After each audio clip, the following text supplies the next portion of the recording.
অনেকেই পালিয়ে যাওয়ার সময় দেশের লাখ লাখ কোটি টাকা সাথে করে নিয়ে পালিয়ে গেছে এবং দেশের ঋণের পরিমাণ আরো লক্ষ কোটি টাকা।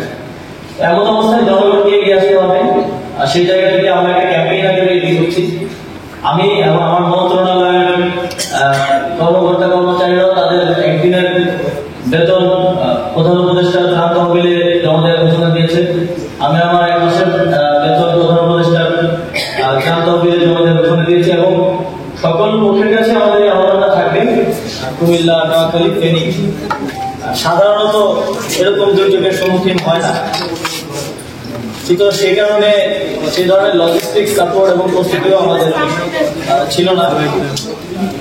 তারপরেও আপনারা আপনাদের যে সক্রিয়তা দেখিয়েছেন, আপনারা যেভাবে কুইক রেসপন্স করেছেন এবং বন্যার্ত মানুষের পাশে দাঁড়িয়েছেন সেটা প্রশংসনীয়।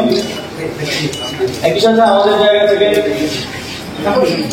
সরকার প্রথম দিন থেকে গতকাল আমরা এই দুর্যোগপূর্ণ অবস্থা নিয়ে আলোচনার জন্য একটি জরুরি ক্যাবিনেট মিটিং হয়, সেখানে আমরা আলোচনা করেছি এবং খুব দ্রুত পদক্ষেপ নেওয়ার চেষ্টা করা হয়েছে।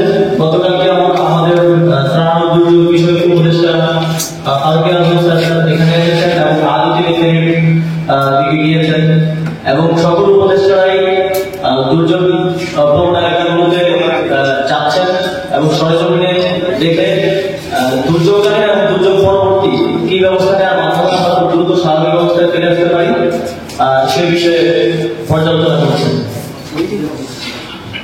আমাদেরকে আরো সক্রিয় হতে হবে। এই পরিস্থিতি যত দ্রুত সম্ভব আমাদেরকে স্বাভাবিক অবস্থায় ফিরিয়ে আনতে হবে। সেজন্য বৈষম্যবিরোধী ছাত্র আন্দোলনের নেতৃবৃন্দ কাজ করছে। ঢাকায় বৈষম্যবিরোধী ছাত্র আন্দোলনের পক্ষ থেকে ত্রাণ সংগ্রহ করা হচ্ছে, আরো লজিস্টিক সাপোর্ট পাঠানোর তারা চেষ্টা করছে। এছাড়াও সারা দেশেই বৈষম্যবিরোধী ছাত্র আন্দোলন কাজ চলে যাচ্ছে, আপনাদেরও ধন্যবাদ। ঢাকায় সবাই ত্রাণ সংগ্রহ করছে, কিন্তু ফেনী সহ দুর্যোগপূর্ণ এলাকাগুলোতে এখনো অ্যাক্সেস করা যাচ্ছে না বলে সেগুলো এখনো হোল্ড করা আছে। পানি যেতে নেমে যাচ্ছে কিছু কিছু জায়গায়, পানি নেমে গেলে সেই ত্রাণগুলো এদিকে পৌঁছে দেওয়া হবে। আপনারা এই ত্রাণ বর্তমানের ক্ষেত্রে তাদেরকে সহযোগিতা করবেন, যেহেতু আপনারা এই অঞ্চলগুলোর অবস্থা সম্পর্কে ভালো জানেন এবং মাঠ পর্যায়ে কাজ করছেন।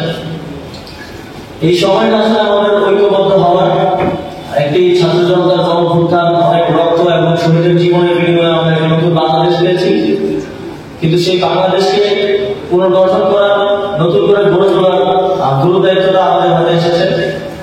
সরকার এবং জনগণ একসাথে একাকার হয়ে যে কাজ করছে সেটি দুর্যোগপূর্ণ পরিস্থিতিতে আমরা তার প্রমাণ পেয়েছি।